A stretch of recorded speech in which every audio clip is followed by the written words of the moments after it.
अस्सलाम वालेकुम व्यूअर्स, मेरा नाम अरसलान जाहिद खान है और आज मैं आपसे पाकिस्तान की हिस्ट्री के एक अहम टॉपिक पे बात करूंगा जिसे हम ज़िया इस्लामाइजेशन कहते हैं। इस वीडियो में हम ज़िया साहब के मार्शल लॉ को पढ़ेंगे। उस मार्शल लॉ में ज़िया साहब ने खुद को पॉलिटिकल लेजिटिमेसी देने के लिए इस्लाम को कैसे इस्तेमाल किया, उसमें एक्सटर्नल कौन से फैक्टर्स थे जिनका इन्फ्लुएंस था और उसका पाकिस्तानी सोसाइटी में आज तक हम किस तरह से उसके रेपरकशंस और इम्पैक्ट्स जो है वो भुगत रहे हैं। तो स्टार्ट करते हैं 5 जुलाई 1977 जब ज़िया साहब ने मार्शल लॉ लगाया, भुट्टो साहब की गवर्नमेंट को घर भेज दिया गया। तो ज़िया साहब को ये मालूम था कि अब मुझे 3 महीनों के अंदर अंदर इलेक्शंस करवाने हैं और ज़िया साहब को ये पता था कि अगर मैं आज इलेक्शन करवाता हूं तो जुल्फ़िकार अली भुट्टो इतना पॉपुलर है कि वो इलेक्शन जीतेगा। इलेक्शन जीत कर आकर मुझे हाई ट्रेजन केस के अंदर जो है वो फांसी लगा देगा। तो वो जो मार्शल लॉ लगाया गया है वो इसलिए नहीं लगाया गया था कि 3 महीनों में दोबारा इलेक्शन हो और एक डेमोक्रेसी आ जाए।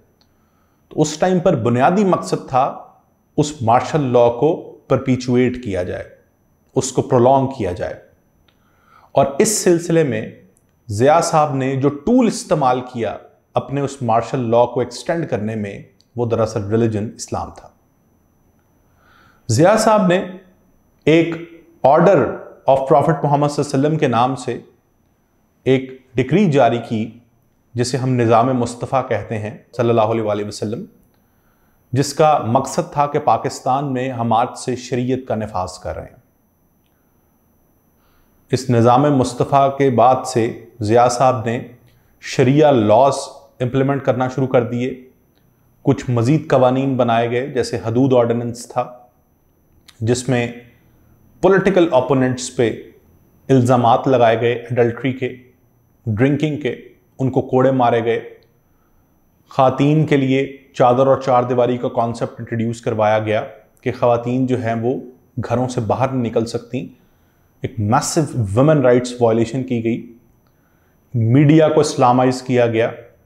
5 वक्त आज़ान नशर की गई। इस्लामिक टॉक शोज नशर किए गए।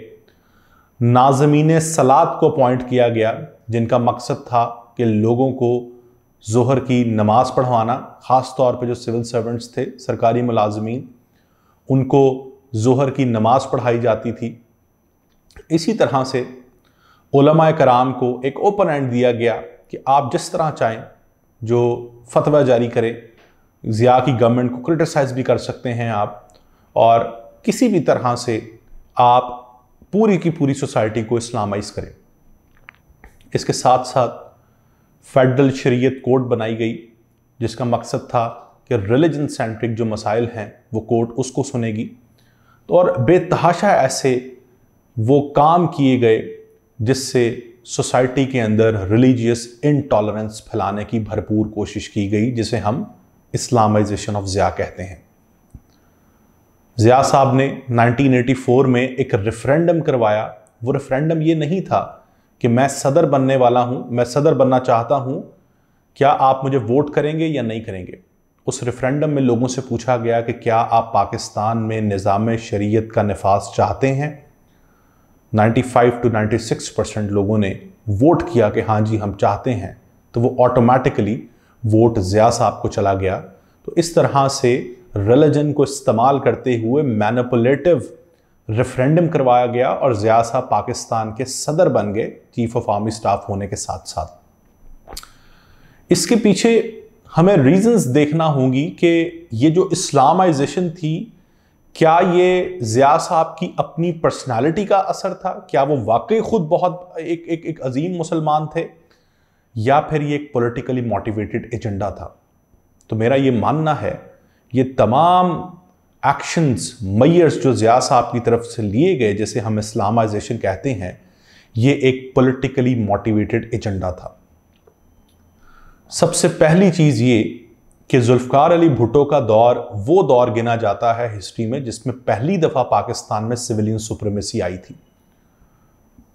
जो हमारे एपॉलिटिकल फैक्शंस हैं, ख़ास तौर पे मिलिट्री, उनके लिए ये चीज़ काबिल कबूल नहीं थी कि एक सिविलियन गवर्नमेंट आकर हमें डोमिनेट करना शुरू कर दे। तो ये एक बहुत बड़ा फैक्टर था कि उस सिविलियन गवर्नमेंट को एक मार्शल लॉ के थ्रू हटाया गया और फिर एक इस्लाम का सहारा लिया गया ताकि लोगों से लेजिटिमेसी हासिल की जा सके। दूसरा फैक्टर इस्लामाइजेशन नाफिज करने का वो अफगान जहाद था। 1979 में सोवियत यूनियन अफगानिस्तान पे हमला कर चुका था।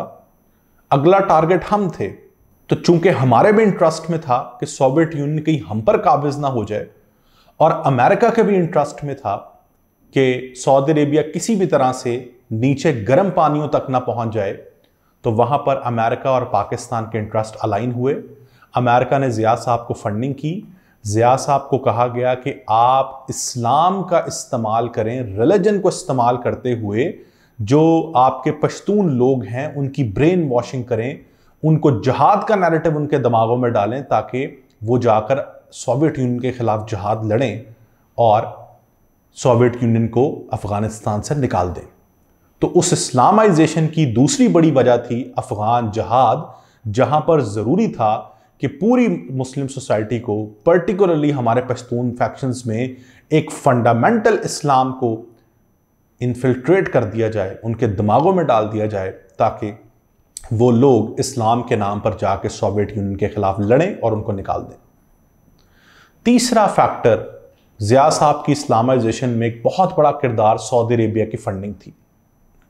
1979 में ईरान में एक शिया रेवोल्यूशन आया था और जैसे ही वो रेवोल्यूशन आया था उसने ईरान में बादशाहत को ख़त्म किया था।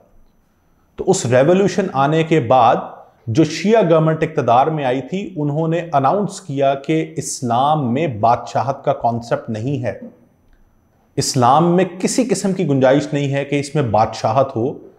तो ईरान की इस फिलॉसफी से सबसे बड़ा थ्रेट सऊदी अरेबिया को गया, क्योंकि वहां पर उस टाइम बादशाहत थी और आज भी बादशाहत है। तो सऊदी अरेबिया को डर था कि ईरान में जो शिया रेवोल्यूशन आया है ये फैलता फैलता नेबरिंग कंट्रीज में ना चला जाए, और नेबरिंग कंट्रीज में जो सबसे ज्यादा वल्नरेबल कंट्रीज थी वो पाकिस्तान और इराक थे। सऊदी अरेबिया ने इराक में सद्दाम हुसैन को फंडिंग की और कहा कि शिया कम्युनिटीज को सप्रेस करो, और एग्जैक्टली सऊदी अरेबिया ने ज़िया को फंडिंग करना शुरू की कि आप पाकिस्तान में शिया कम्युनिटीज की को सप्रेस करें, ये खड़े ना हो पाएं, ये मुनज़्ज़म ना हो पाएं। तो सऊदी अरेबिया ने जब ज़िया को फंडिंग करना शुरू की तो ज़िया ने सऊदी अरेबियन बेस्ड एक वहाबिज़म की जो आइडियोलॉजी है उस इस्लाम को पाकिस्तान में नाफिज करना शुरू किया, एक फंडामेंटल इस्लाम, जिससे स्टार्ट हुई persecution of ethnicity, persecution of multiple ethnicities. जब ज़िया को सऊदी अरेबिया फंडिंग कर रहा था और ज़िया शिया कम्युनिटीज को परसिक्यूट कर रहा था, तो फिर ईरान ने देखा देखी शिया कम्युनिटीज को फंडिंग करना शुरू कर दी कि आप सुन्नियों को परसिक्यूट करना शुरू कर दें। वहां से पाकिस्तान में स्टार्ट हुई सेक्टेरियन वायलेंस, शिया सुन्नी फसादात। और ना सिर्फ ये, जो ज़िया साहब ने चादर और चार दीवारी का कॉन्सेप्ट दिया था, उसका सबसे बड़ा इंपैक्ट ये आया, हमारे मुल्क में वुमेन राइट्स पूरी तरह से वायलेट हुए और आज तक होते जा रहे हैं। जहां पर हमें ऑनर किलिंग्स नजर आती हैं, एसिड थ्रोइंग केस नजर आते हैं, तेजाब फेंक दिया जाता है, औरत को घर से निकलने नहीं दिया जाता, डोमेस्टिक वायलेंस है। इस सब चीज की बुनियाद बेशक ज़िया के दौर से पहले पड़ गई होगी, लेकिन इस चीज को बढ़ावा दिया ज़िया इस्लामाइजेशन ने। और एक बहुत सेंसिटिव इशू ब्लास्फेमी, इसकी बुनियाद पड़ी ज़िया इस्लामाइजेशन से, जब ज़िया साहब ने आइन में 295C जैसी प्रोविजंस को ऐड करवाया कि आप सल्लम की गुस्ताखी की सज़ा मौत है और कुरान की डिस्क्रिप्शन अगर कोई करता है तो उसको सज़ाए मौत और उम्र कैद की सज़ा सुनाई जाएगी। इस चीज़ ने एक बहुत बड़ा लूप होल खड़ा कर दिया हमारी सोसाइटी में, हमारी सोसाइटी को इतना बड़ा ग्रे जोन बना दिया कि इस 295C की वजह से सोसाइटी के अंदर लेवल पर रिलीजियस इंटॉलरेंस फैली और ऐसे ऐसे केसेस सामने आए जहां पर लोगों की ज़ाती राइवलरीज और दुश्मनियां थीं और लोगों ने दूसरे के ऊपर ब्लास्फेमी के ब्लेम्स लगाकर उनको मार दिया। इस चीज़ ने पाकिस्तान में मजहबी इंतहा पसंदी को फ़रोग दिया, और ना सिर्फ ये, हमें इंटरनेशनल लेवल पर भी आइसोलेट होना पड़ा।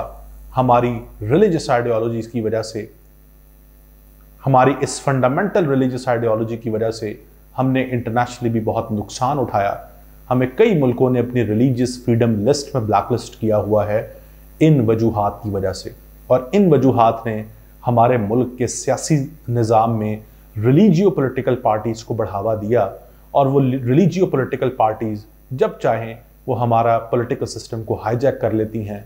वो जब चाहें अपने तर्ज की कानून साजियाँ करती हैं, जिससे हमारे मुल्क की न सिर्फ पॉलिटिकल, सोसाइटल, बल्कि रिलीजियस डायनामिक्स में भी एक बहुत बड़ी इंस्टेबिलिटी देखने को मिली है।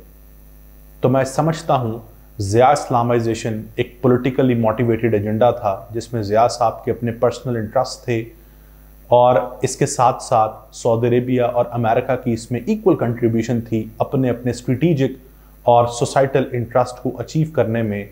लेकिन इसका नुकसान सरासर पाकिस्तानी कौम को उठाना पड़ा, एक आम आदमी को उठाना पड़ा, जिसने सफ़र किया इस इस्लामाइजेशन के इम्पैक्ट्स को किसी न किसी हद तक।